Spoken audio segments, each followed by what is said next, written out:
Krajem 94. došlo kod Ibra Imamovića izbjeglica, ma koda se pola Foče kod njega preselilo. Ma niko ne odlazi, svakim danom samo dolaze, tako dan, dva, mjesec, dva, kažu svojoj rabiji, slušaj rabija, ja više ovako ne mogu, ja s tobom moram obaviti onu radnju, pa ti vidi kako ćemo.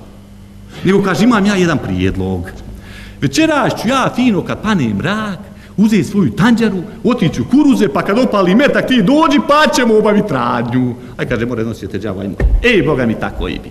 Pade mrak, Ibro tanđar u ruke, u kuruze, opali jedan metak, nema rabije. Drugi metak, rabija ne dolazi. Treći, četvrti, ma od rabije ni traga ni glasa. Ispuca on jadnik sve one metke.